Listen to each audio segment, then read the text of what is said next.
നമസ്കാരം. സോഡിയാക് മീഡിയയിലേക്ക് എല്ലാ പ്രേക്ഷകർക്കും സ്വാഗതം. 2024 ഒക്ടോബർ മാസത്തെ മകീര നക്ഷത്രക്കാരുടെ നക്ഷത്രഫലമൊന്ന് പരിശോധിച്ച് നോക്കാം. മകീര നക്ഷത്രം എന്ന് പറയുമ്പോൾ മകീര നക്ഷത്രത്തിൻ്റെ ആദ്യത്തെ 30 നാഴിക വരുന്ന ഇടവക്കൂറിലും ശേഷം 30 നാഴിക വരുന്നത് മിഥുനക്കൂറിലുമാണ്. അപ്പോൾ ഇടവക്കൂറുകാരെ സംബന്ധിച്ച് ഇടവക്കൂറിൽ ജന്മത്തിൽ വ്യാഴം സഞ്ചരിക്കുന്നു എന്ന് പറയുന്നൊരു ഗുണമുണ്ട്. അതേപോലെ തന്നെ ചന്ദ്രലഗ്നാധിപതിയായിരിക്കുന്ന ശുക്രൻ സ്വക്ഷേത്ര ബലവാനാണ്. 12-ാം തീയതിക്ക് ശേഷം 7-ാം ഭാവത്തിൽ നിവൃത്തി സ്ഥാനത്തേക്ക് വരും. അപ്പോൾ കുറച്ചൊരു അനുകൂലമായിരിക്കുന്ന ഗുണഫലങ്ങളൊക്കെ അനുഭവിക്കാനായിട്ട് യോഗമുള്ള സമയമാണ്. ദൈവാധീനം അത്ര കുറവില്ലാത്തൊരു സമയമാണ്. അത് കാരണം കൊണ്ട് തന്നെ കാര്യങ്ങളൊക്കെ ഒരുവിധം അനുകൂലമായിരിക്കുന്ന രീതിയിലേക്ക് തന്നെ നടത്തിക്കൊണ്ട് പോകാനായിട്ട് സാധിക്കും. എങ്കിലും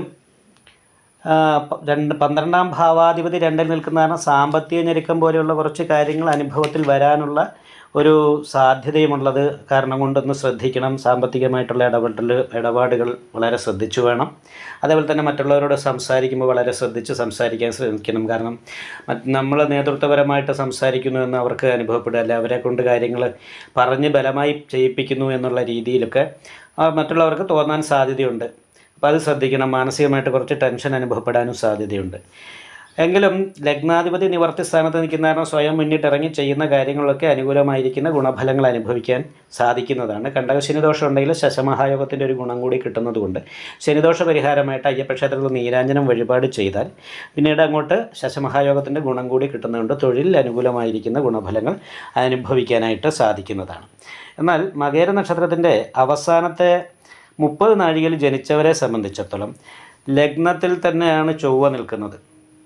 അപ്പോൾ ലഗ്നേ കുജേ ക്ഷതധനു എന്ന് പറയുന്നൊരു യോഗം ഉള്ളത് കാരണം കൊണ്ട് അങ്ങനെ ഒരു ദോഷമാണ്. ശത്രു സ്ഥാനാധിപതിയായിട്ടാണ് ലഗ്നത്തിൽ ചൊവ്വ നിൽക്കുന്നത്. വീഴ്ച സംഭവിക്കുക, ചതവ് സംഭവിക്കുക, കലഹമുണ്ടാകുക, ഇങ്ങനെയുള്ള കാര്യങ്ങൾക്ക് യോഗമാണ്. അപ്പോൾ ആ യോഗം വരുന്നത് ചൊവ്വയുടെ ഒരു മാറ്റം വരുന്നുണ്ട്.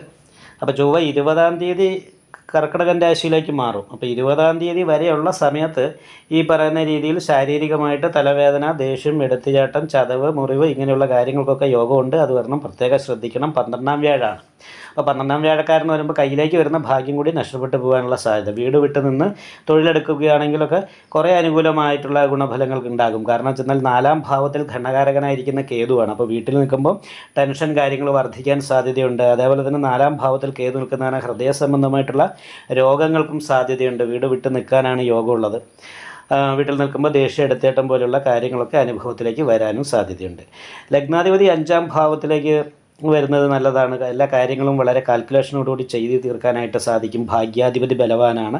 എല്ലാ ഭാഗ്യങ്ങളും അനുഭവിക്കാനായിട്ടും സാധിക്കും. എന്നാലും ദൈവാധീനക്കുറവ് കാരണം കൊണ്ട് വ്യാഴം പിഴവുള്ളത് കൊണ്ട് വിഷ്ണു ക്ഷേത്ര യഥാശക്തി വഴിപാട് ചെയ്യുക. അതേപോലെ തന്നെ ദേവീക്ഷേത്ര യഥാശക്തി വഴിപാട് ചെയ്ത് പ്രാർത്ഥിക്കാൻ സാധിക്കും. ഈ വീഡിയോ ഇഷ്ടപ്പെട്ടാൽ ലൈക്ക് ചെയ്യുക. നിങ്ങളുടെ അഭിപ്രായങ്ങൾ കമൻറ്റ് ചെയ്യാം. ജ്യോതിഷവുമായി ബന്ധപ്പെട്ട കൂടുതൽ കാര്യങ്ങൾ അറിയാൻ ഈ ചാനൽ സബ്സ്ക്രൈബ് ചെയ്യുക. ഞങ്ങളുടെ ഓൺലൈൻ കൺസൾട്ടൻസി നമ്പർ താഴെ ഡിസ്ക്രിപ്ഷൻ ബോക്സിൽ കൊടുത്തിട്ടുണ്ട്. ആവശ്യമുള്ളവർക്ക് കോൺടാക്റ്റ് ചെയ്യാവുന്നതാണ്.